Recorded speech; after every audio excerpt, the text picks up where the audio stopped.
ಮಿತ್ರರೇ ನಮಸ್ಕಾರ. ಮಿತ್ರರೇ, ಇಡೀ ದೇಶದಲ್ಲಿ ಚುನಾವಣೆ ಕಾವು ದಿನೇ ದಿನೇ ಏರ್ತಾ ಇದೆ. ಇಡೀ ದೇಶದ ಚುನಾವಣೆ ಬಗ್ಗೆ ಈ ಜನರಿಗೆ ಅಷ್ಟಾಗಿ ನಿರೀಕ್ಷೆ ಇಲ್ಲ. ಯಾಕಂದರೆ ಈಗಾಗಲೇ ಜನರಿಗೆ ಒಂದು ಚಿತ್ರಣ ಸಿಕ್ಕಿದೆ. ಅದೇನು, ನರೇಂದ್ರ ಮೋದಿ ಅವರು 3ನೇ ಬಾರಿಗೆ ಪ್ರಧಾನಿ ಆಗ್ತಾರೆ. ಸೀಟ್ ಎಷ್ಟು ಅನ್ನುವಂಥದ್ರ ಬಗ್ಗೆ ಮಾತ್ರ ಚರ್ಚೆ ಇದೆ. ನರೇಂದ್ರ ಮೋದಿ ಅವರು ಪ್ರಧಾನಿ ಆಗೋದಕ್ಕೆ ಸಾಧ್ಯ ಇಲ್ಲ ಅಂತ ಒಂದೇ ಒಂದು ಸಮೀಕ್ಷೆಯೂ ಕೂಡ ಇದುವರೆಗೆ ಪ್ರೆಡಿಕ್ಟ್ ಮಾಡಿಲ್ಲ. ಎಲ್ಲ ಮಾಧ್ಯಮಗಳ ಸರ್ವೆ ಏನು ಹೇಳ್ತಾ ಇದ್ದಾವೆ, ನರೇಂದ್ರ ಮೋದಿ ಅವರು ಪ್ರಧಾನಿ ಆಗ್ತಾರೆ, NDAಗೆ ಇಷ್ಟು ಸೀಟ್ ಬರುತ್ತೆ, INDAಗೆ ಇಷ್ಟು ಸೀಟ್ ಬರುತ್ತೆ ಅಂತ. ಹೀಗಾಗಿ ಆ ವಿಚಾರದಲ್ಲಿ ಯಾವುದೇ ಕುತೂಹಲ ಉಳಿದಿಲ್ಲ. ಆದರೆ ಮಿತ್ರರೇ, ಈ ದೇಶದ ಜನರಿಗೆ ಅತಿ ಹೆಚ್ಚು ಕುತೂಹಲ ಇರುವಂತಹದ್ದು ಎರಡು ವಿಚಾರಗಳು. ಒಂದು ತಮಿಳುನಾಡು ವಿಚಾರ, ಇನ್ನೊಂದು ತೆಲಂಗಾಣದ ಮಾಧವಿಲತಾ ವಿಚಾರ. ತಮಿಳುನಾಡಿನ ಬಗ್ಗೆ ಈ ಬಾರಿ BJP ಸಾಕಷ್ಟು ಶ್ರಮ ವಹಿಸ್ತಾ ಇದೆ. ನಿಮಗೆಲ್ಲ ಗೊತ್ತು, ತಮಿಳುನಾಡು BJPಯ ಪಾಲಿಗೆ ಮರುಭೂಮಿ. ಅಲ್ಲಿ ಕಮಲ ಅರಳಿಸೋದು ಅಷ್ಟು ಸುಲಭದ ಕೆಲಸ ಅಲ್ಲ. ಆದರೂ ಕೂಡ ಅಂತಹದೊಂದು ಸಾಹಸದ ಕೆಲಸಕ್ಕೆ ಅಣ್ಣಾಮಲೈ ಕೈ ಹಾಕಿದ್ದಾರೆ. ಹೀಗಾಗಿ ಇದರ ಬಗ್ಗೆ ಬಹಳಷ್ಟು ಕುತೂಹಲ ಇದೆ. ನಾನು ಸುಮ್ಮನೆ ಹೇಳ್ತಾ ಇಲ್ಲ ಮಿತ್ರರೇ, ಇವತ್ತು ಸಾಮಾಜಿಕ ಜಾಲತಾಣದ ಟ್ರೆಂಡನ್ನು ನೋಡಿ. ಅಣ್ಣಾಮಲೈ ಮತ್ತು ತಮಿಳುನಾಡಿನ BJPಯ ಬಗ್ಗೆ ಜನ ಎಷ್ಟು ಕ್ಯೂರಿಯಾಸಿಟಿಯನ್ನು ಹೊಂದಿದ್ದಾರೆ ಅಂತ ನಿಮಗೆ ಗೊತ್ತಾಗುತ್ತೆ. ಎರಡನೆಯದಾಗಿ ಮಾಧವಿಲತಾ, ತೆಲಂಗಾಣದಲ್ಲಿ ಹೈದರಾಬಾದ್ ಓಲ್ಡ್ ಸಿಟಿ ಅನ್ನುವಂಥ ಲೋಕಸಭಾ ಕ್ಷೇತ್ರದಿಂದ ಸ್ಪರ್ಧೆ ಮಾಡಿರುವಂಥ BJP ಅಭ್ಯರ್ಥಿ. ಮಿತ್ರರೇ, ರಾಜಕೀಯಕ್ಕೆ ಹೊಸಬರು, ಇವರೇನು ಈ ಹಿಂದೆ ರಾಜಕೀಯದಲ್ಲಿರಲಿಲ್ಲ, ದೊಡ್ಡ ಹಿನ್ನೆಲೆ ಕೂಡ ಇಲ್ಲ. ಇಂಥವ್ರ ಮಗಳು ಅಂಥವ್ರ ಮಗಳು ಇದು ಯಾವ ಹಿನ್ನೆಲೆಯೂ ಇಲ್ಲ. ಒಬ್ಬ ಕ್ಲಾಸಿಕಲ್ ಭರತನಾಟ್ಯಂ ಡ್ಯಾನ್ಸರ್, ಅವರು ಸಾಮಾಜಿಕ ಕಾರ್ಯಕರ್ತೆ ಆಗಿದ್ದರು. ಅಂಥವರಿಗೆ BJP ಕರೆದುಕೊಂಡು ಬಂದು ಟಿಕೆಟ್ ಕೊಟ್ಟಿದೆ. ಈಗ ಆಕೆ ಬಹಳ ಸದ್ದು ಮಾಡ್ತಾ ಇದ್ದಾರೆ. ಅವರ ಬಗ್ಗೆ ಜನರ ಕುತೂಹಲ ಜಾಸ್ತಿ ಆಗ್ತಾ ಇದೆ. ಮಾಧವಿಲತಾ ಈ ಬಾರಿ ಅಸಾದುದ್ದೀನ್ ಓವೈಸಿ ವಿರುದ್ಧ ಗೆಲ್ತಾರ? ಇದು ಜನರ ಕುತೂಹಲಕ್ಕೆ ಕಾರಣವಾಗಿರುವಂತಹದ್ದು. ಮಿತ್ರರೇ, ನಾವಿಲ್ಲಿ ಕೂತ್ಕೊಂಡು ನೋಡಿದಂತಹ ಸಂದರ್ಭದಲ್ಲಿ ಏನನ್ಸುತ್ತೆ, ಮಾಧವಿಲತಾ ಗೆಲ್ಲೋದು ಕಷ್ಟ. BJP ಸುಮ್ಮನೆ ಮಾಧವಿಲತಾರನ್ನು ಹರಕೆ ಕುರಿ ಮಾಡಿದೆ. ಇದೆಲ್ಲ ಪ್ರಚಾರದ ಗಿಮಿಕ್ ಅಂತ ನಮ್ಗೆ ಅನ್ನಿಸ್ಬಹುದು. ಮಿತ್ರರೇ, ನಾನು ಈಗಲೂ ಹೇಳ್ತಾ ಇದ್ದೀನಿ, ಮಾಧವಿಲತಾ ಗೆಲ್ತಾರೆ ಇಲ್ವಾ ಅನ್ನೋದ್ರ ಬಗ್ಗೆ ಯಾರೂ ಶರ ಬರೆಯೋದಕ್ಕೆ ಸಾಧ್ಯ ಇಲ್ಲ. ಅವ್ರು ಗೆದ್ದರೂ ಗೆಲ್ಲಬಹುದು, ಸೋತರೂ ಸೋಲ್ಬಹುದು. ಆದರೆ BJPಯ ಒಂದು ಸ್ಟ್ರಾಟಜಿ ಮಾತ್ರ ಈಗ ವರ್ಕ್ ಆಗಿದೆ. BJP ಕೇವಲ ಗೆಲುವಿನ ಉದ್ದೇಶದಿಂದ ಮಾಧವಿಲತಾರನ್ನು ಕಣಕ್ಕಿಳಿಸಿರಲಿಲ್ಲ. ಅದರ ಹಿಂದೆ ಅನೇಕ ರಾಜಕೀಯ ಲೆಕ್ಕಾಚಾರ ಇತ್ತು. ಕಾಂಗ್ರೆಸ್ಸನ್ನು ಕೆಡ್ಡಾಕೆ ಕೆಡುವುದು ಕೂಡ ಈ ರಾಜಕೀಯ ಲೆಕ್ಕಾಚಾರದ ಒಂದು ಭಾಗ ಆಗಿತ್ತು. BJP ಅದರಲ್ಲಿ ಯಶಸ್ವಿಯಾಗಿದೆ. ಇನ್ನೂ ಚುನಾವಣೆಯೇ ನಡೆದಿಲ್ಲ, ಈಗಾಗಲೇ ಅದರ ರಿಸಲ್ಟ್ BJPಗೆ ಸಿಕ್ಕಿದೆ. ಅದೇನು, ಕಾಂಗ್ರೆಸ್ ಹೇಗೆ ಕೆಡ್ಡಾಕೆ ಬಿದ್ದಿದೆ, BJPಯ ತಂತ್ರಗಾರಿಕೆ ಏನು, ಮಾಧವಿಲತಾ ಗೆಲ್ಲೋದಕ್ಕೆ ಸಾಧ್ಯ ಇದೆಯಾ, ಕ್ಷೇತ್ರದ ಚಿತ್ರಣ ಹೇಗೆ ಬದಲಾಗ್ತಾ ಇದೆ, ಇದೆಲ್ಲದನ್ನು ಈ ವಿಡಿಯೋದಲ್ಲಿ ನಿಮಗೆ ತಿಳಿಸ್ಕೊಡುವಂತಹ ಪ್ರಯತ್ನ ಮಾಡ್ತೀನಿ. ನೀವು ಈ ವಿಡಿಯೋನ ಕೊನೆವರೆಗೂ ಮಿಸ್ ಮಾಡದೆ ನೋಡಿ. ಮಿತ್ರರೇ, ಹೈದರಾಬಾದ್ ಓಲ್ಡ್ ಸಿಟಿ ಕಳೆದ 40 ವರ್ಷಗಳಿಂದಲೂ ಕೂಡ, ಅಂದರೆ 1984ರಿಂದ ಈಚೆಗೆ ಅಸಾದುದ್ದೀನ್ ಓವೈಸಿ ಕುಟುಂಬದ ಕೈಲಿರುವಂತಹ ಕ್ಷೇತ್ರ ಅದು. ಮೊದಲಿಗೆ ಸಲಾವುದ್ದೀನ್ ಓವೈಸಿ ಅವರು ಗೆಲ್ತಾ ಇದ್ರು. 2004ರಿಂದ ಈಚೆಗೆ ಅವರ ಪುತ್ರರಾದಂತಹ ಅಸಾದುದ್ದೀನ್ ಓವೈಸಿ ಗೆಲ್ತಾ ಇದ್ದಾರೆ. ನಿರಾತಂಕವಾಗಿ ಗೆಲ್ಲುವಂತಹದ್ದು. ಅಲ್ಲಿ ಬೇರೆ ಯಾರೋ ಅಭ್ಯರ್ಥಿ ಗೆಲ್ತಾರೆ ಅಂತಂದರೆ ಯಾರಾದರೂ ನಗಾಡ್ತಾರೆ, ಸಾಧ್ಯನೇ ಇಲ್ಲ ಅಂತ. ಯಾಕಂದರೆ ಆ ಕ್ಷೇತ್ರದ ಮತದಾರರ ಪೈಕಿ 70% ಮುಸ್ಲಿಮರಿದ್ದಾರೆ. ಅಸಾದುದ್ದೀನ್ ಓವೈಸಿ ಆಗಿರಬಹುದು, ಅವರ ಕುಟುಂಬ ಆಗಿರಬಹುದು, ಮುಸ್ಲಿಂ ಸಮುದಾಯದ ಅತಿ ದೊಡ್ಡ ನಾಯಕರು ಅಂತ ಗುರುತಿಸಿಕೊಂಡಿದ್ದಾರೆ. ಹೀಗಾಗಿ ಮುಸ್ಲಿಂ ಸಮುದಾಯ ಅವರ ಕೈ ಹಿಡಿತಾ ಬಂದಿದೆ. ಈ ಬಾರಿಯೂ ಕೂಡ ಅವರ ಕೈ ಹಿಡಿತಾರೆ, ಅಸಾದುದ್ದೀನ್ ಓವೈಸಿ ಗೆಲ್ತಾರೆ ಎನ್ನುವಂಥ ವಾತಾವರಣ ಇತ್ತು. ಆದರೆ ಮಿತ್ರರೇ, ಈಗ ಚಿತ್ರಣ ಬದಲಾಗೋದಕ್ಕೆ ಶುರುವಾಗಿದೆ. ಮಾಧವಿಲತಾರನ್ನು BJP ಅಭ್ಯರ್ಥಿಯಾಗಿಸಿದೆ. ಅವರು ದೊಡ್ಡ ಫೈಟ್ ಕೊಡ್ತಾ ಇದ್ದಾರೆ. ಆದರೆ ಇಲ್ಲಿ ಕಾಂಗ್ರೆಸ್ ಕೆಡ್ಡಾಕ್ಕೆ ಬಿದ್ದಿದೆ. BJPಯ ಒಂದು ತಂತ್ರಗಾರಿಕೆ ಇಲ್ಲಿ ಫಲಿಸಿದೆ. ಮಿತ್ರರೇ, ನಿಮಗೆಲ್ಲ ಗೊತ್ತು, 2023ರ ಅಂತ್ಯದಲ್ಲಿ ತೆಲಂಗಾಣ ವಿಧಾನಸಭೆಗೆ ಚುನಾವಣೆ ನಡೆದಿತ್ತು. ಕಾಂಗ್ರೆಸ್ ಭರ್ಜರಿ ಪ್ರಚಾರ ಮಾಡಿತ್ತು. 2023ರ ಆರಂಭದಲ್ಲಿ, ಅಂದರೆ ಜನವರಿ ಫೆಬ್ರವರಿಯಲ್ಲಿ ತೆಲಂಗಾಣದಲ್ಲಿ ಕಾಂಗ್ರೆಸ್ ಅಧಿಕಾರಕ್ಕೆ ಬರುತ್ತೆ ಅಂದರೆ ಯಾರೂ ನಂಬ್ತಾ ಇರಲಿಲ್ಲ. ಯಾಕೆಂದರೆ ಕಾಂಗ್ರೆಸ್ ಪಕ್ಷದ ಹೆಸರೇ ಇರಲಿಲ್ಲ, ಅಷ್ಟರ ಮಟ್ಟಿಗೆ ವೀಕ್ ಆಗಿತ್ತು. ಇದ್ದಕ್ಕಿದ್ದಂತೆ ಕಾಂಗ್ರೆಸ್ ಅಲ್ಲಿ ಸ್ಟ್ರೆಂತನ್ನು ಪಡೆದುಕೊಳ್ತು. ಅಂತಿಮವಾಗಿ ವಿಧಾನಸಭಾ ಚುನಾವಣೆ ಆಯಿತು. ಚುನಾವಣೆಯಲ್ಲಿ ಕಾಂಗ್ರೆಸ್ಗೆ ಬಹುಮತ ಸಿಕ್ಬಿಡ್ತು. ಮಿತ್ರರೇ, ಆ ಚುನಾವಣೆ ಉದ್ದಕ್ಕೂ ಕೂಡ ಕಾಂಗ್ರೆಸ್ ಅನೇಕ ಸ್ಟ್ರಾಟಜಿಗಳನ್ನು ಮಾಡಿಕೊಂಡಿತ್ತು.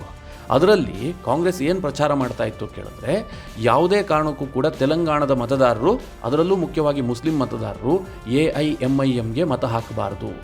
ಯಾಕೆ ಅಂತಂದರೆ, ಈ ಓವೈಸಿ ಆ್ಯಂಡ್ ಟೀಮ್ ಇದೆಯಲ್ಲ, ಅವರ ಪಕ್ಷ, ಅದು BJPಯ C ಟೀಮ್. ಅವರು BJP ಪರವಾಗಿ ಕೆಲಸ ಮಾಡ್ತಾರೆ. ಅವರನ್ನು ಎತ್ತಿಕಟ್ಟಿರುವಂತಹದ್ದೇ BJP. ಅವರಿಗೂ ಮತ್ತು BJPಗೂ ಒಳ ಒಪ್ಪಂದ ಇದೆ. ನೀವು AIMIMಗೆ ವೋಟ್ ಹಾಕೋದು ಒಂದೇ, BJPಗೆ ವೋಟ್ ಹಾಕೋದು ಒಂದೇ. ಯಾವ ಕಾರಣಕ್ಕೂ ಅವರನ್ನು ನಂಬಬೇಡಿ ಅಂತೇಳಿ ಸ್ವತಃ ರೇವಂತ್ ರೆಡ್ಡಿ ಪ್ರಚಾರ ಮಾಡಿದರು. ಕಾಂಗ್ರೆಸ್ನ ದೊಡ್ಡ ನಾಯಕನಾದಂತಹ ರಾಹುಲ್ ಗಾಂಧಿ ಪ್ರಚಾರ ಮಾಡಿದರು. ಖರ್ಗೆ ಅವರು ಕೂಡ ಇದನ್ನೇ ಹೇಳ್ತಾ ಇದ್ರು. ಕಾಂಗ್ರೆಸ್ನ ನಾಯಕರು ಹೋದಲ್ಲಿ ಬಂದಲ್ಲಿ ಪ್ರಚಾರ ಮಾಡ್ತಾ ಇದ್ರು. ಅಂದರೆ ಓವೈಸಿ ಮತ್ತು BJP ನಡುವೆ ಒಳ ಒಪ್ಪಂದ ಇದೆ. BJPಯ B ಟೀಮ್ ಆಗಿ BRS ಕೆಲಸ ಮಾಡ್ತಾ ಇದೆ. ಅಂದರೆ KC ಚಂದ್ರಶೇಖರ್ ರಾವ್ ನೇತೃತ್ವದ ಪಾರ್ಟಿ ಏನಿದೆ ಅದು BJPಯ B ಟೀಮ್. ಇನ್ನೊಂದು BJPಯ C ಟೀಮ್ ಆಗಿ ಈ AIMIM ಕೆಲಸ ಮಾಡ್ತಾ ಇದೆ. ಜನ ಮರುಳಾಗಬಾರ್ದು ಅಂತೇಳಿ ಅದರಲ್ಲೂ ಮುಖ್ಯವಾಗಿ ಮುಸ್ಲಿಂ ಮತದಾರರಿಗೆ ಕಾಂಗ್ರೆಸ್ ಪ್ರಚಾರ ಮಾಡಿತ್ತು. ಮಿತ್ರರೇ, ಇದೆಲ್ಲ ಪ್ರಚಾರ ಆಗೋಯ್ತು. ಯಾವ ರೀತಿಯಾಗಿ ಬಿಂಬಿಸಲಾಗಿತ್ತು ಅಂತಂದರೆ, ಒಂದು ವೇಳೆ ಕಾಂಗ್ರೆಸ್ಗೆ ಬಹುಮತ ಬಾರದಿದ್ದಲ್ಲಿ BJP AIMIM ಸೇರಿಕೊಂಡು ಸರ್ಕಾರ ಮಾಡ್ತವೆ. ಮಿತ್ರರೇ, ಯೋಚನೆ ಮಾಡಿ, AIMIM ಉತ್ತರ ಧ್ರುವ ಆದರೆ BJP ದಕ್ಷಿಣ ಧ್ರುವ. ಇವರಿಬ್ಬರ ನಡುವೆ ಮೈತ್ರಿಯಾಗಿ ಸರ್ಕಾರ ರಚನೆ ಆಗುತ್ತೆ ಅಂದರೆ ನಂಬೋದಕ್ಕೆ ಸಾಧ್ಯ ಇದೆಯಾ? ಆದರೂ ಕಾಂಗ್ರೆಸ್ ಆ ರೀತಿಯಾಗಿ ಪ್ರಚಾರ ಮಾಡಿ ಜನರನ್ನು ನಂಬಿಸಿತ್ತು. ಅಂತಿಮವಾಗಿ ಏನಾಯಿತು? ಕಾಂಗ್ರೆಸ್ಗೆ ಬಹುಮತ ಬಂತು. ಬಹುಮತ ಬರ್ತಿದ್ದಂತೆ ಕಾಂಗ್ರೆಸ್ ಉಲ್ಟಾ ಹೊಡೆಯೋದಕ್ಕೆ ಶುರು ಮಾಡಿತು. ಯಾರನ್ನ BJPಯ C ಟೀಮ್ ಅಂತ ಕರೆದಿದ್ರೋ ಅವರ ಜೊತೆಗೆ ಕಾಂಗ್ರೆಸ್ ಹೊಂದಾಣಿಕೆ ಆರಂಭಿಸಿತು. ಮೊದಲ ಹೊಂದಾಣಿಕೆ ಆಗಿದ್ದು ಯಾವಾಗ ಕೇಳಿದ್ರೆ, ಕಾಂಗ್ರೆಸ್ ಸರ್ಕಾರ ರಚನೆ ಮಾಡ್ತಲ್ಲ, ರೇವಂತ್ ರೆಡ್ಡಿ ಮುಖ್ಯಮಂತ್ರಿ ಆದ್ರಲ್ಲ, ಆಗ ವಿಧಾನಸಭೆಯಲ್ಲಿ ಒಬ್ಬರು ತಾತ್ಕಾಲಿಕವಾಗಿ ಸ್ಪೀಕರ್ ಆಗಬೇಕಾಗತ್ತೆ. ಅಂದರೆ ಎಲ್ಲರಿಗೂ ಪ್ರತಿಜ್ಞಾವಿಧಿಯನ್ನು ಬೋಧಿಸೋದಕ್ಕೆ. ಆ ಸಂದರ್ಭದಲ್ಲಿ AIMIMನ ಅಕ್ಬರುದ್ದೀನ್ ಓವೈಸಿಯನ್ನು ಕಾಂಗ್ರೆಸ್ ಸ್ಪೀಕರ್ ಆಗಿ ಮಾಡಿಬಿಡುತ್ತೆ. BJPಯವರು ಪ್ರತಿಭಟಿಸ್ತಾರೆ. ಆತ ಮಾತೆತ್ತಿದ್ರೆ ಹಿಂದೂಗಳ ವಿರುದ್ಧವಾಗಿ ಹೇಳಿಕೆ ಕೊಡ್ತಾನೆ. ಅವನು ಪ್ರತಿಜ್ಞಾವಿಧಿಯನ್ನು ಬೋಧಿಸೋದಂತೆ, ನಾವು ಪ್ರತಿಜ್ಞಾವಿಧಿ ತೆಗೆದುಕೊಳ್ಳೋದಂತೆ, ನಾವು ಯಾವುದೇ ಕಾರಣಕ್ಕೂ ಪ್ರಮಾಣ ವಚನ ಸ್ವೀಕರಿಸೋದಿಲ್ಲ ಅಂಥೇಳಿ BJP ಶಾಸಕರು ಅದನ್ನು ಬಾಯ್ಕಾಟ್ ಮಾಡಿದ್ರು. ಆರಂಭದಲ್ಲೇ ಕಾಂಗ್ರೆಸ್ AIMIM ಜೊತೆ ಕೈ ಜೋಡಿಸ್ತು. ಚುನಾವಣೆ ವೇಳೆ ಪ್ರಚಾರ ಒಂದು ರೀತಿಯಾಗಿ, ಚುನಾವಣೆ ಆದ ಬಳಿಕ ನಡವಳಿಕೆ ಇನ್ನೊಂದು ರೀತಿಯಾಗಿ. ಈಗ ಮಿತ್ರರೇ, ಕಾಂಗ್ರೆಸ್ನ ನಿಜ ಬಣ್ಣ ಮತ್ತೊಮ್ಮೆ ಬಯಲಾಗಿದೆ. ಈಗ BJP ಏನು ಸ್ಟ್ರಾಟಜಿ ಮಾಡಿದೆ ಅಂತಂದರೆ, ಕಳೆದ 40 ವರ್ಷದಿಂದಲೂ ಕೂಡ ಓವೈಸಿ ಕುಟುಂಬದ ಹಿಡಿತದಲ್ಲಿ ಹೈದರಾಬಾದ್ ಓಲ್ಡ್ ಸಿಟಿ ಇದೆ. ಈ ಬಾರಿ ಒಂದು ಬದಲಾವಣೆ ತರಬೇಕು, ಹೊಸಬರು ಗೆಲ್ಲುವಂತಾಗಬೇಕು ಅಂತೇಳಿ BJP ಮಾಧವಿ ಲತಾರನ್ನ ಕಣಕ್ಕಿಳಿಸಿದೆ. ಅವರಿಗೋಸ್ಕರವಾಗಿ ಸಾಕಷ್ಟು ಶ್ರಮ ವಹಿಸ್ತಾ ಇದೆ. ಅವರು ಕೂಡ ಕ್ಷೇತ್ರಾದ್ಯಂತ ಓಡಾಡ್ತಾ ಇದ್ದಾರೆ. ಇಂತಹ ಸಂದರ್ಭದಲ್ಲಿ ಕಾಂಗ್ರೆಸ್ AIMIM ಜೊತೆಗೆ ನಿಂತಿದೆ. ಅಂದರೆ BJP ಯಾವ ಕಾರಣಕ್ಕೂ ಗೆಲ್ಲಬಾರದು ಹೀಗಂತ ಕಾಂಗ್ರೆಸ್ ತೀರ್ಮಾನ ಮಾಡಿ ಅಲ್ಲಿ ಅಭ್ಯರ್ಥಿಯನ್ನೇ ಘೋಷಣೆ ಮಾಡಿಲ್ಲ. ಅಂದರೆ ಪರೋಕ್ಷವಾಗಿ ಅಸಾದುದ್ದೀನ್ ಓವೈಸಿಗೆ ಬೆಂಬಲವನ್ನು ಸೂಚಿಸಿದೆ. ಮಿತ್ರರೇ, ಯೋಚನೆ ಮಾಡಿ, ಇವತ್ತು ಕಾಂಗ್ರೆಸ್ ಅಧಿಕಾರದಲ್ಲಿರುವಂತಹದ್ದು ಕೆಲವು ರಾಜ್ಯಗಳಲ್ಲಿ. ಆ ಎಲ್ಲ ರಾಜ್ಯದಲ್ಲೂ ಅತಿ ಹೆಚ್ಚು ಲೋಕಸಭಾ ಕ್ಷೇತ್ರಗಳನ್ನು ಗೆಲ್ಲಬೇಕು ಅನ್ನುವಂಥ ಉತ್ಸಾಹದಲ್ಲಿ ಕಾಂಗ್ರೆಸ್ ಇದೆ. ಅದರಲ್ಲಿ ತೆಲಂಗಾಣ ಅತಿ ಮುಖ್ಯವಾದದ್ದು. ಯಾಕೆಂದರೆ ತೆಲಂಗಾಣದಲ್ಲಿ ಕೆಲವೇ ತಿಂಗಳ ಹಿಂದೆ ಚುನಾವಣೆ ನಡೆದಿದೆ. ಆ ಸಂದರ್ಭದಲ್ಲಿ ಜನ ಕಾಂಗ್ರೆಸ್ಗೆ ಮತ ನೀಡಿದ್ದಾರೆ.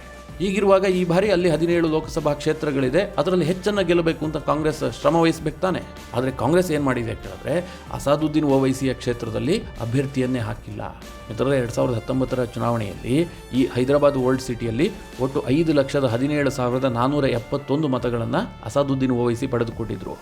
ಆ ಸಂದರ್ಭದಲ್ಲಿ BJP ಭಾಗವತರಾವ್ ಅವರನ್ನು ಕಣಕ್ಕಿಳಿಸಿತ್ತು. ಅವರು 2,35,285 ಮತಗಳನ್ನು ಪಡೆದುಕೊಂಡಿದ್ದರು. BRS ಕೂಡ ಅಭ್ಯರ್ಥಿ ಹಾಕಿತ್ತು. ಆ ಸಂದರ್ಭದಲ್ಲಿ ಅದು TRS ಆಗಿತ್ತು. BRSನ ಅಭ್ಯರ್ಥಿ 63,239 ಮತಗಳನ್ನು ಪಡೆದುಕೊಂಡಿದ್ದರು.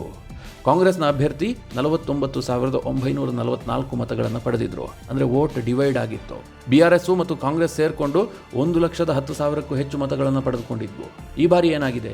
BRS ಅಭ್ಯರ್ಥಿಯನ್ನು ಹಾಕಿದೆ, ಆದರೆ ಕಾಂಗ್ರೆಸ್ ಅಭ್ಯರ್ಥಿಯನ್ನು ಹಾಕಿಲ್ಲ. ನಮ್ಮ ವೋಟ್ ಕೂಡ AIMIMಗೆ ಹೋಗಲಿ, ಅಸಾದುದ್ದೀನ್ ಓವೈಸಿ ಈಸಿಯಾಗಿ ಗೆಲ್ಲಿ ಎನ್ನುವಂಥ ರೀತಿಯಲ್ಲಿ ಕಾಂಗ್ರೆಸ್ ಅವರಿಗೆ ಸಪೋರ್ಟ್ ಮಾಡಿದೆ. ಮಿತ್ರರೇ, ಏನಿದು ತಂತ್ರಗಾರಿಕೆ? ಕಾಂಗ್ರೆಸ್ಗೆ ಯಾಕೆ ಅನಿವಾರ್ಯತೆ ಆಗಿದೆ ಕೇಳಿದ್ರೆ, ಮಿತ್ರರೇ, ಇವತ್ತು ತೆಲಂಗಾಣದಲ್ಲಿ ಕಾಂಗ್ರೆಸ್ ಸರ್ಕಾರ ರಚಿಸಿದೆಯಲ್ಲ, ಅವರಿಗೆ ಬಹುಮತ ಇದೆ, ಅವರಿಗೆ 64 ಸೀಟ್ ಇದೆ. ಆದರೂ ಕೂಡ ಅವರಿಗೆ ನಂಬಿಕೆ ಇಲ್ಲ. ಲೋಕಸಭಾ ಚುನಾವಣೆ ಆದ ನಂತರ ಸರ್ಕಾರ ಬಿದ್ದು ಹೋಗಬಹುದು, ಆಪರೇಷನ್ ನಡೀಬಹುದು ಅನ್ನುವಂಥ ಒಂದು ಆತಂಕ ಇದೆ. ಅದಕ್ಕೇನು ಕಾರಣ ಅಂತಂದರೆ, BRS ಈಗಾಗಲೇ ಅಧಿಕಾರವನ್ನು ಕಳೆದುಕೊಂಡು ಭಾಳ ಸಂಕಷ್ಟದಲ್ಲಿದೆ. ಅವರೇನಾದರೂ ಆಪರೇಷನ್ ಮಾಡಿದ್ದೇ ಆದರೆ, ಅಂದರೆ BJP ಜೊತೆಗೆ ಸೇರಿಕೊಂಡು ಕಾಂಗ್ರೆಸ್ಸನ್ನು ಆಪರೇಷನ್ ಮಾಡೋದಕ್ಕೆ ಬಹಳ ಏನು ಕಷ್ಟ ಇಲ್ಲ. 120 ವಿಧಾನಸಭಾ ಕ್ಷೇತ್ರಗಳಿರುವಂಥ ತೆಲಂಗಾಣ ವಿಧಾನಸಭೆ, ಅದರಲ್ಲಿ ಕಾಂಗ್ರೆಸ್ಗಿರುವಂಥದ್ದು 64 ಕ್ಷೇತ್ರಗಳು ಮಾತ್ರ. ಒಂದು 7-8 ಜನರನ್ನು ಆಪರೇಷನ್ ಮಾಡಿದ್ರೆ ಸರ್ಕಾರ ಬಿದ್ದು ಹೋಗ್ಬಿಡುತ್ತೆ. ಹೀಗಾಗಿ ಕಾಂಗ್ರೆಸ್ಗೆ ಈ ಭಯ ಇದ್ದೇ ಇದೆ. ಈಗ ನಾವು ಅಸಾದುದ್ದೀನ್ ಓವೈಸಿಗೆ ಬೆಂಬಲಿಸಿದ್ದೇ ಆದರೆ ಅವರ ಬಳಿಯಲ್ಲಿ 7 ಜನ ಶಾಸಕರಿದ್ದಾರೆ. ನಮ್ಮ ಸರ್ಕಾರ ಸೇಫ್ ಆಗಿರುತ್ತೆ. ಅವ್ರು ಯಾವತ್ತೂ ಕೂಡ ಸರ್ಕಾರವನ್ನು ಟಚ್ ಮಾಡೋದಕ್ಕೆ ಬರೋದಿಲ್ಲ. ಸರ್ಕಾರವನ್ನು ಸೇಫ್ ಮಾಡಿಕೊಳ್ಳುವ ದೃಷ್ಟಿಯಿಂದ ಕಾಂಗ್ರೆಸ್ ಈಗ AIMIM ಜೊತೆಗೆ ಕೈ ಜೋಡಿಸಿದೆ. ಈಗ ಈ ಅಸಾದುದ್ದೀನ್ ಓವೈಸಿ INDIA ಒಕ್ಕೂಟದ ಭಾಗ ಆಗುವಂಥ ಸಾಧ್ಯತೆ ಇದೆ ಅಂತ ಹೇಳಲಾಗ್ತಾ ಇದೆ. ಮಿತ್ರರೇ, ಇದನ್ನೆಲ್ಲ ನೋಡಿದಂತಹ ಸಂದರ್ಭದಲ್ಲಿ BJP ಯಾಕಿಷ್ಟು ಸ್ಟ್ರೆಸ್ ಮಾಡ್ಕೊಳ್ತಾ ಇದೆ? ಅಲ್ಲಿ ಗೆಲ್ಲೋದಕ್ಕಾಗೋದಿಲ್ಲ ಅಂತ ಅನ್ನಿಸ್ತಾ ಇದೆ. ಯಾಕೆಂದರೆ 70% ಮುಸ್ಲಿಂ ಮತದಾರರಿರುವಂಥದ್ದು. ಮುಸ್ಲಿಂ ಮತದಾರರು ಅಸಾದುದ್ದೀನ್ ಓವೈಸಿಯನ್ನು ಬಿಟ್ಟುಕೊಡ್ತಾರಾ? BJP ಯಾಕಿಷ್ಟು ಪ್ರಯತ್ನ ಆಗ್ತಾ ಇದೆ? ಈಗೊಂದು ಪ್ರಶ್ನೆ ಪ್ರತಿಯೊಬ್ಬರಿಗೂ ಕೂಡ ಇದೆ. ಮಿತ್ರರೇ, ಯಾವುದಾದ್ರೂ ಕ್ಷೇತ್ರದಲ್ಲಿ ಈ ರೀತಿಯ ಸಂಚಲನ ಸೃಷ್ಟಿಯಾದರೆ ರಿಸಲ್ಟ್ ಏನು ಬರುತ್ತೆ ಅಂತ ಹೇಳೋದಕ್ಕೆ ಸಾಧ್ಯವೇ ಇಲ್ಲ. ನೀವು ಅದನ್ನು ಪ್ರೆಡಿಕ್ಟ್ ಮಾಡೋದಕ್ಕೆ ಸಾಧ್ಯವೇ ಇಲ್ಲ. ಉದಾಹರಣೆಗೆ ಕೆಲವುದನ್ನು ಹೇಳ್ತೀನಿ. 2008ರಲ್ಲಿ ಶಿಕಾರಿಪುರದಲ್ಲಿ ಇಂತಹದೇ ಒಂದು ಸ್ಪರ್ಧೆ ಏರ್ಪಟ್ಟಿತ್ತು. ಆಗ ಮುಖ್ಯಮಂತ್ರಿ ಅಭ್ಯರ್ಥಿಯಾಗಿದ್ದು BS ಯಡಿಯೂರಪ್ಪನವರು. ಒಂದು ಕಡೆ JDS BJPಗೆ ಮೈತ್ರಿ ದ್ರೋಹ ಮಾಡಿದೆ ಎನ್ನುವಂಥ ಆರೋಪ ಇತ್ತು. ಆ ಸಂದರ್ಭದಲ್ಲಿ ಯಡಿಯೂರಪ್ಪನವರು ಮುಖ್ಯಮಂತ್ರಿ ಅಭ್ಯರ್ಥಿಯಾಗಿ ಚುನಾವಣೆಯನ್ನು ಎದುರಿಸಿದ್ರು. ಶಿವಮೊಗ್ಗದಲ್ಲಿ ಅತ್ಯಂತ ಪ್ರಭಾವಿ ನಾಯಕರಾಗಿದ್ದಂತಹ ಬಂಗಾರಪ್ಪನವರು ಸಮಾಜವಾದಿ ಪಕ್ಷದಿಂದ ಶಿಕಾರಿಪುರದಲ್ಲಿ ಹೋಗಿ ಸ್ಪರ್ಧೆ ಮಾಡಿದ್ರು. ಅಂದರೆ ಯಡಿಯೂರಪ್ಪನನ್ನು ತಡೆ ಮಾಡ್ತೀನಿ ಅಂತ. ಮಿತ್ರರೇ, ಜನ ಕೇಳಲಿಲ್ಲ. ಯಡಿಯೂರಪ್ಪನವರಿಗೆ ದೊಡ್ಡ ಅಂತರದಲ್ಲಿ ಗೆಲುವನ್ನು ಕೊಟ್ಟರು. ಬಂಗಾರಪ್ಪನಿಗೆ ಬಹಳ ಮುಖಭಂಗ ಆಯಿತು. ಅದೇ ರೀತಿಯಾಗಿ 2019ರಲ್ಲಿ ಅಮೇಥಿಯ ಚುನಾವಣಾ ರಿಸಲ್ಟ್ ಏನಾಯಿತು? ರಾಹುಲ್ ಗಾಂಧಿ ಕಾಂಗ್ರೆಸ್ ಪಕ್ಷದ ಅತಿ ದೊಡ್ಡ ನಾಯಕ, ಅಂತಹ ರಾಹುಲ್ ಗಾಂಧಿ ಅಮೇಥಿಯಲ್ಲಿ ಸೋತ ಉದಾಹರಣೆಯೇ ಇಲ್ಲ. ಅವರ ಇಡೀ ಕುಟುಂಬದವ್ರು ಯಾರೂ ಸೋತಿರಲಿಲ್ಲ. ಆದರೆ ರಾಹುಲ್ ಗಾಂಧಿಗೆ ಸ್ಮೃತಿ ಇರಾನಿ ಸೋಲಿಸಿದ್ರು. ಅಮೇಥಿಯ ರಿಸಲ್ಟ್ ಆ ರೀತಿಯಾಗಿ ಬಂತು. ಅದೇ ರೀತಿಯಾಗಿ 2019ರಲ್ಲಿ ಮಂಡ್ಯ ಚುನಾವಣೆ ಸುಮಲತಾ ಸ್ಪರ್ಧೆ ಮಾಡಿದ್ರು. ಆ ಸಂದರ್ಭದಲ್ಲಿ ರಾಜ್ಯದ ಹಾಲಿ ಮುಖ್ಯಮಂತ್ರಿ ಆಗಿದ್ದಂತಹ ಕುಮಾರಸ್ವಾಮಿ ಅವರ ಪುತ್ರ ನಿಖಿಲ್ ಕುಮಾರಸ್ವಾಮಿ ಮಂಡ್ಯದ ಅಭ್ಯರ್ಥಿಯಾಗಿದ್ದರು. ಕಾಂಗ್ರೆಸ್ ಕೂಡ ಸಪೋರ್ಟ್ ಮಾಡಿತ್ತು. ಆದರೂ ಕೂಡ ಸುಮಲತಾ ಗೆದ್ದರು. ಅದೇ 2019ರಲ್ಲೇ ಹೊಸಕೋಟೆಯಲ್ಲಿ ಒಂದು ಬೈ ಎಲೆಕ್ಷನ್ ನಡೀತು. MTB ನಾಗರಾಜ್ ಕಾಂಗ್ರೆಸ್ನಿಂದ BJPಗೆ ಬಂದಿದ್ದರು. BJPಯಿಂದ ಚುನಾವಣೆ ಎದುರಿಸಿದ್ರು. ಶರತ್ ಬಚ್ಚೇಗೌಡ BJPಲಿದ್ದಂಥವರು ಸ್ವಾಭಿಮಾನಕ್ಕಾಗಿ ಸಮರ ಅಂತ ಹೇಳಿಬಿಟ್ಟು ಪಕ್ಷೇತರ ಅಭ್ಯರ್ಥಿಯಾಗಿ ಕಣಕ್ಕಿಳಿದ್ರು. ಬಂಡಾಯ ಅಭ್ಯರ್ಥಿಯಾಗಿ ಕಣಕ್ಕಿಳಿದಿದ್ರು. ಜನ ಶರತ್ ಬಚ್ಚೇಗೌಡರನ್ನು ಗೆಲ್ಲಿಸಿದ್ರು. MTB ನಾಗರಾಜ್ ಕೈಯಲ್ಲಿ ಬೇಕಾದಷ್ಟು ಕೋಟ್ಯಾಂತರ ರೂಪಾಯಿ ಹಣ ಇತ್ತು. ಆದರೂ ಗೆಲ್ಲೋದಕ್ಕೆ ಸಾಧ್ಯ ಆಗಿಲ್ಲ. ಹಾಗೆ 2014ರ ವಾರಣಾಸಿ ಚುನಾವಣೆಯನ್ನು ನೆನಪು ಮಾಡಿಕೊಳ್ಳಿ. ನರೇಂದ್ರ ಮೋದಿಯವರು BJPಯ ಪ್ರಧಾನಮಂತ್ರಿ ಅಭ್ಯರ್ಥಿಯಾಗಿದ್ದರು. ಆಗ ವಾರಣಾಸಿಯಲ್ಲಿ ಸ್ಪರ್ಧೆ ಮಾಡೋದಕ್ಕೆ ನರೇಂದ್ರ ಮೋದಿ ನಿರ್ಧಾರ ಮಾಡ್ತಾರೆ. ಆ ಸಂದರ್ಭದಲ್ಲಿ ಅರವಿಂದ್ ಕೇಜ್ರಿವಾಲ್ ಎಮರ್ಜ್ ಆಗ್ತಿರುವಂಥ ನಾಯಕ. ಈ ದೇಶದಲ್ಲಿ ಅತಿ ದೊಡ್ಡದಾಗಿ ಭ್ರಷ್ಟಾಚಾರದ ವಿರುದ್ಧ ಹೋರಾಟ ಮಾಡಿ ಆಮ್ ಆದ್ಮಿ ಪಕ್ಷವನ್ನು ಕಟ್ಟಿಕೊಂಡು ದೆಹಲಿಯಲ್ಲಿ ಅಭೂತಪೂರ್ವ ಜಯವನ್ನು ದಾಖಲಿಸಿ ಚುನಾವಣೆಗೆ ಹೋಗಿದ್ದರು. ಅರವಿಂದ್ ಕೇಜ್ರಿವಾಲ್ ಕೂಡ ಇದೇ ವಾರಣಾಸಿಯಿಂದ ಸ್ಪರ್ಧೆ ಮಾಡಿದ್ರು. ಆದರೆ ಏನಾಯಿತು? ನರೇಂದ್ರ ಮೋದಿ ಅವರು ದೊಡ್ಡ ಮಾರ್ಜಿನ್ನಲ್ಲಿ ಗೆದ್ದರು. ಅರವಿಂದ್ ಕೇಜ್ರಿವಾಲ್ಗೆ ದೊಡ್ಡ ಮುಖಭಂಗ ಆಯಿತು. ಮಿತ್ರರೇ, ಇಂತಹ ಸಂದರ್ಭದಲ್ಲಿ ದೊಡ್ಡ ಮಟ್ಟದಲ್ಲಿ ಚರ್ಚೆ ಆಗ್ತಿರುತ್ತಲ್ಲ, ಆ ಕ್ಷೇತ್ರದಲ್ಲಿ ಹೀಗೆ ಆಗುತ್ತೆ, ಇಂತಹದೇ ರಿಸಲ್ಟ್ ಬರುತ್ತೆ ಅಂತ ಯಾವತ್ತೂ ಕೂಡ ಹೇಳೋದಕ್ಕೆ ಸಾಧ್ಯ ಇಲ್ಲ. ಜನರು ಯಾವ ರೀತಿಯಾಗಿ ಬೇಕಾದರೂ ಯೋಚನೆ ಮಾಡ್ಬೋದು. ಅದು ಅಲ್ಲದೆ ಮಿತ್ರರೇ, ಈಗ ಹೈದರಾಬಾದ್ ಓಲ್ಡ್ ಸಿಟಿ ಏನಿದೆ, ಅಲ್ಲಿ ಅಸಾದುದ್ದೀನ್ ಓವೈಸಿ ಮತ್ತು ಅವರ ಕುಟುಂಬ 40 ವರ್ಷದಿಂದ ಗೆದ್ದುಕೊಂಡು ಬಂದಿರಬಹುದು. ಆದರೆ 2019ರ ರಿಸಲ್ಟ್ನ ಒಂದು ಭಾಗ ನಿಮಗೆ ಹೇಳ್ತೇನೆ. ಇಡೀ ಕ್ಷೇತ್ರದಲ್ಲಿ ಒಟ್ಟು ಮತದಾರರಿರುವಂತಹ ಸಂಖ್ಯೆ 19,57,931. ಅಷ್ಟು ಜನ ಅಲ್ಲಿ ರಿಜಿಸ್ಟರ್ಡ್ ಮತದಾರರಿದ್ದಾರೆ. ಆದರೆ ಕಳೆದ ಬಾರಿ ಅಂದರೆ 2019ರಲ್ಲಿ ವೋಟ್ ಹಾಕಿದವರು ಎಷ್ಟು ಕೇಳಿದ್ರೆ ಕೇವಲ 8,77,941. ಅಂದರೆ 50% ಕೂಡ ಅಲ್ಲಿ ವೋಟ್ ಆಗಿಲ್ಲ. ಕೇವಲ 44% ಜನ ಮಾತ್ರ ವೋಟ್ ಮಾಡಿರುವಂಥದ್ದು. ಅಂದರೆ ಅಸಾದುದ್ದೀನ್ ಓವೈಸಿಗೇನು ಭರ್ಜರಿ ಬಹುಮತ, 50%ಗಿಂತ ಜಾಸ್ತಿ ವೋಟ್ ಹಾಕಿದ್ದಾರೆ ಅಂತೇನಿಲ್ಲ. ಓವೈಸಿ ತೆಗೆದುಕೊಂಡಿರುವಂಥದ್ದು 5,17,471 ಮತ. ಆ ಕ್ಷೇತ್ರದಲ್ಲಿ ಓವೈಸಿಯ ವಿರುದ್ಧವಾಗಿ ಅಂದರೆ ಓವೈಸಿಗೆ ಮತ ನೀಡದೇ ಇರುವವರೇ 14,50,000 ಮಂದಿ ಇದ್ದಾರೆ. ಹೀಗಾಗಿ ಚುನಾವಣೆ ರಿಸಲ್ಟ್ ಹೀಗೆ ಬರುತ್ತೆ, ಮಾಧವಿಲತಾ ಸೋತೋಗ್ಬಿಡ್ತಾರೆ ಅಂತ ಈಗಲೇ ಶರ ಬರೆಯೋದಕ್ಕೆ ಸಾಧ್ಯವೇ ಇಲ್ಲ. ಒಟ್ಟಿನಲ್ಲಿ BJPಯನ್ನು ಆ ಕ್ಷೇತ್ರದಲ್ಲಿ ಗೆಲ್ಲೋದಕ್ಕೆ ಬಿಡಬಾರದು ಅಂತ ಕಾಂಗ್ರೆಸ್ ಒಂದು ಪ್ರಯತ್ನ ಮಾಡ್ತಾ ಇದೆ.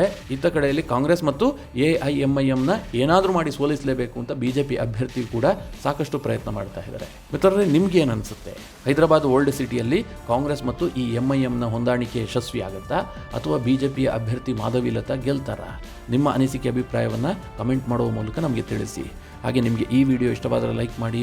ಜೊತೆಗೆ ನೀವಿನ್ನೂ ನಿಮ್ಮ ನೆಚ್ಚಿನ ಸಂಸ್ಕಾರ ಸೌರಭ ಯೂಟ್ಯೂಬ್ ಚಾನಲ್ನ ಸಬ್ಸ್ಕ್ರೈಬ್ ಮಾಡಿಲ್ಲ ಅಂತಾದರೆ ಈ ಕೂಡಲೇ ಸಬ್ಸ್ಕ್ರೈಬ್ ಮಾಡಿ. ಮುಂದಿನ ಎಲ್ಲ ಅಪ್ಡೇಟ್ಗಳ ನೋಟಿಫಿಕೇಷನ್ಗಾಗಿ ಬೆಲ್ ಐಕಾನ್ ಒತ್ತಿ.